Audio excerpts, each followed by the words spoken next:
The cold wind carried dust through the gates of the massive Mercedes dealership, swirling around a man whose clothes hung off his body like torn flags. His beard was thick with days of dust, and his shoes were barely more than strips of leather clinging to his feet. The salesman standing at the polished glass doors exchanged mocking glances as the ragged man stepped inside. Heads turned, and whispers followed. He looked like someone who hadn't eaten a full meal in days, not someone who could afford to stand inside a showroom lined with gleaming silver and black Mercedes-Benz trucks. But the man didn't flinch at their stares. He ran his fingers gently over the hood of a brand-new Actros truck, his eyes distant, almost reverent.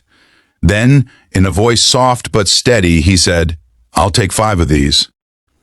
The laughter came like thunder. It rolled through the hallways, through the suits and ties, the shiny shoes and smug faces. One salesman slapped his thigh and nearly doubled over. Another nudged his colleague and whispered, "5 trucks. Maybe he means 5 toy ones." The ragged man didn't respond.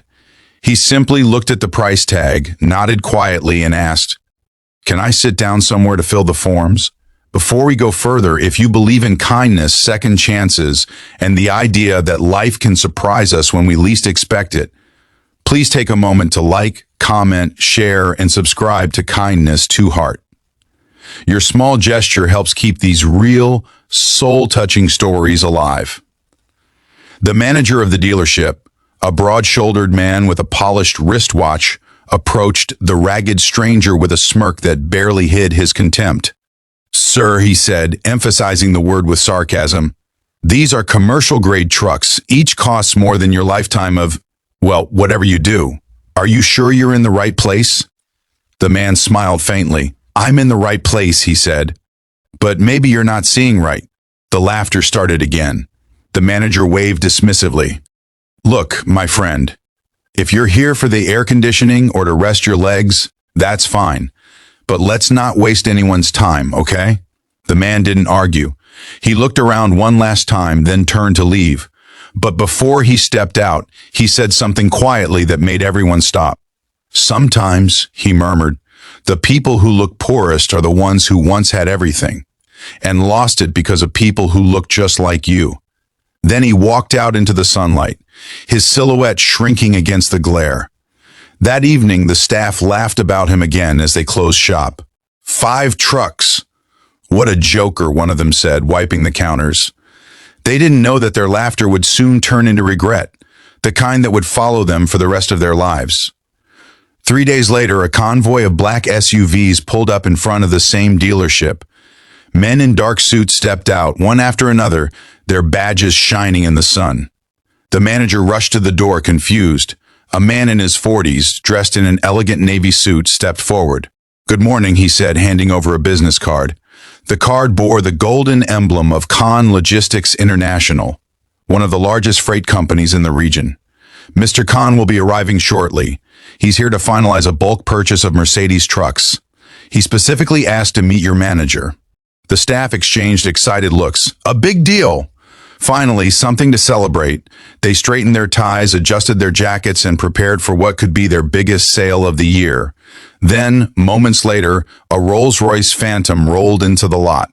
The door opened, and the ragged man, or rather, the man they thought was ragged, stepped out.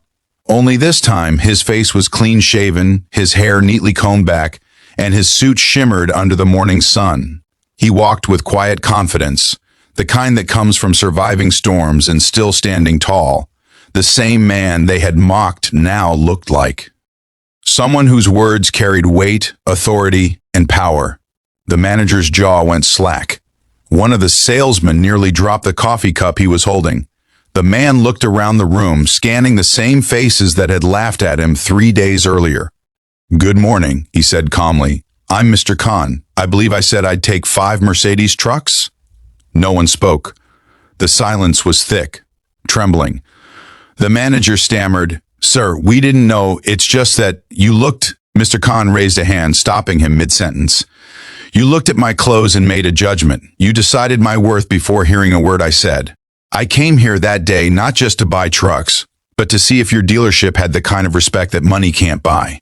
He turned slightly, his voice firm but not cruel. You failed. The deal still went through, but not for them. Mr. Khan picked up his phone, called a competitor dealership across town, and told them to prepare paperwork for 5 Mercedes Actros trucks in full cash payment. He left without another glance at the men who had mocked him. Within a week, photos of the handover went viral on social media. The billionaire who tested respect. But the story didn't start there. Years ago, Mr. Khan wasn't a billionaire. He was just a simple truck driver who dreamed of building a logistics company big enough to employ hundreds of others like him. He had one small truck, old, rusted, but reliable. He and his wife lived in a one-room house on the edge of town, scraping by each month. Then, one night, tragedy struck. His truck's brakes failed on a mountain road, leading to an accident that destroyed the vehicle. No one was hurt, but it left him with nothing. He begged for work, but no company wanted a driver without a truck. He applied for loans, but the banks laughed at him. "You have no assets, no collateral," they said. His wife began sewing clothes to keep them fed. One day, while walking back from a failed loan meeting, he stopped at a roadside tea stall. The stall owner, an old man with kind eyes, noticed his despair. "You look like someone who's lost a battle," the old man said. Khan nodded. "I've lost everything."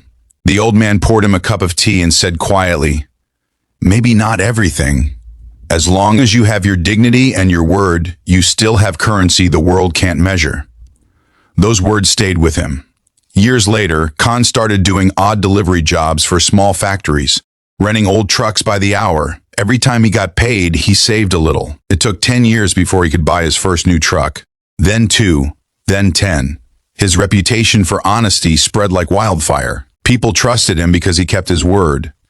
Slowly, Khan Logistics became a name that companies depended on.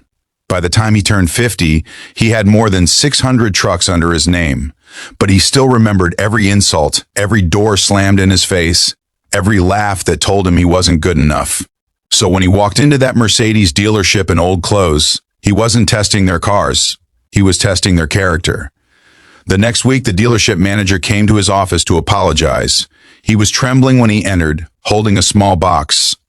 "Sir," he said, "we were wrong. We judged you by your appearance. I brought this as a token of apology." Inside the box was a small silver model of a Mercedes truck with a note that said, "To remind us never to judge again." Mr. Khan looked at it for a long time. Then he said, "Do you know what hurts most? It's not that you laughed. It's that you couldn't see the man behind the clothes. Every day, people like me walk into rooms full of judgment. Maybe they don't have fancy suits, but they have dreams, and those dreams deserve respect." He forgave them because deep down, Khan knew that kindness was the most powerful form of revenge. Instead of destroying them, he gave them a lesson they'd never forget. The dealership, humbled and shaken, changed its policies. They began training their staff on empathy, equality, and service. They even hung a framed quote near their entrance that read, "Never judge a customer by their clothes. You might be standing before greatness in disguise." Mr. Khan visited again a year later, dressed simply with dust on his shoes after inspecting a new depot site. The same manager greeted him at the door, bowed respectfully, and offered him tea. Khan smiled and said, "Looks like you've learned your lesson." The manager nodded. "From the best teacher we never expected." As Khan drove away, the sun dipped low, painting the sky in shades of amber and gold. He thought of his wife, long gone now, who had once told him, "When the world laughs at you, let your success be your reply." He whispered into the wind, "You were right, Aisha.